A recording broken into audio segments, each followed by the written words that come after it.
So exciting things coming up at the end of the month, and we've got a variety of things to talk about.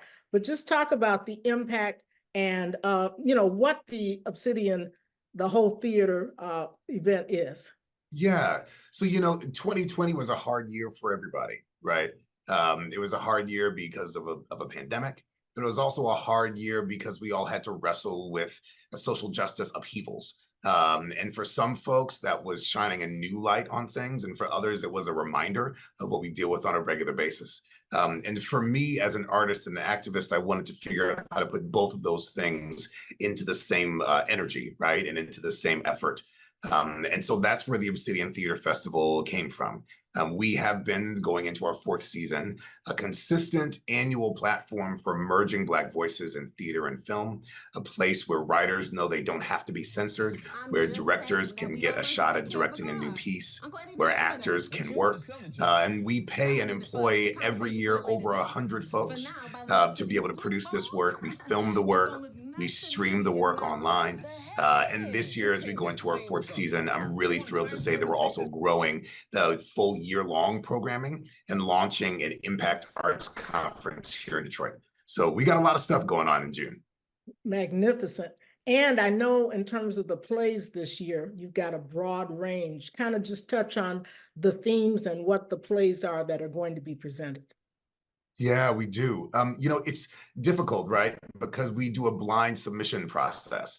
And so we have no idea where these pieces are coming from. We remove any identifying information from the playwrights when they do their applications, just to make sure there's no bias, right, in how we're choosing and selecting these pieces. And we really have some amazing work this year. We've got a piece called The Sisters Gray, which touches on kind of topically the interesting and tense relationships between Black and Jewish communities. And we've got a piece called The Crooked Parts, which is a wonderful exploration of a relationship with the Black trans man and his mother. And then we have just a couple of hilarious pieces in Black Santa, which is this wonderful exploration of what happens when a little Black girl decides to tell her class that Santa is a Black man from Detroit. And the upheaval that happens in this like white privileged charter school, right? And then we've got a really amazing family-centered piece called The Golden Lock, which is this beautiful fantasy tale about a young girl who goes through her mirror into this world of fairies and discovers beauty in herself, in her hair, in her skin. And so we've got pieces that span the entire spectrum. We're producing a musical over at the Opera House. We've got an opening night cabaret at the Gem. So we've got options for everybody. So tell me about the playwrights. Have you seen that change over time? Age range, number of people who applied, once the word gets out, I'm sure, like you said, this is a platform that's not judgmental, not subject to censorship. So I would think that there'd be a lot of people that want to jump at this. There are. We get over 125 submissions every year for this type of a festival. And that's a good amount based upon our size. Remember, we're only 4 years old, right? We're toddlers. And so as we're growing, we're seeing more and more folks come. And the one thing I do want to impress on everybody is this is a Detroit-centered project. And so 80% of the people that are from this, that are from our work that we center in our company are Detroiters, are Black Detroiters.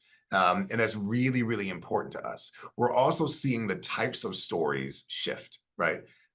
And being a writer is an interesting prospect. You start writing a piece in 2020 and it takes you a year or two to get it up. And now it's 2022, 2023, and the world has changed around you.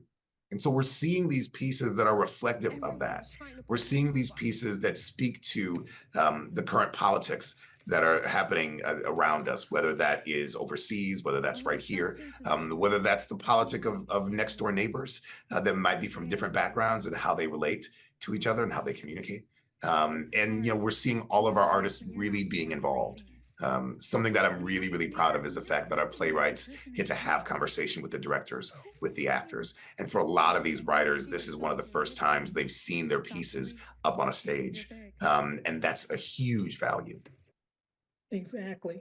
And what does that say to young people in the community when they start to see that and understand that there are opportunities for them out there?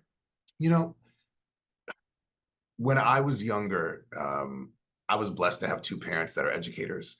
and a mother and auntie that are music teachers. And so I had access, right, to a whole lot of work, a whole lot of cultural experiences that I assumed were standard. I figured everybody has access to this, right? Not And necessarily. unfortunately, not necessarily. Yeah. Yeah.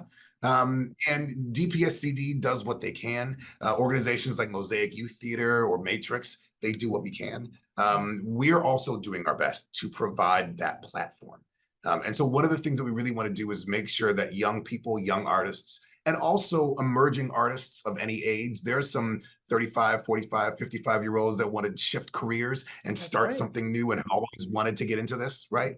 So we want to make sure that they have an understanding of what that career path can look like. Watch One Detroit, Thursday at 7:30 p.m. You can find more at onedetroitpbs.org or subscribe to our social media channels and sign up for our One Detroit newsletter.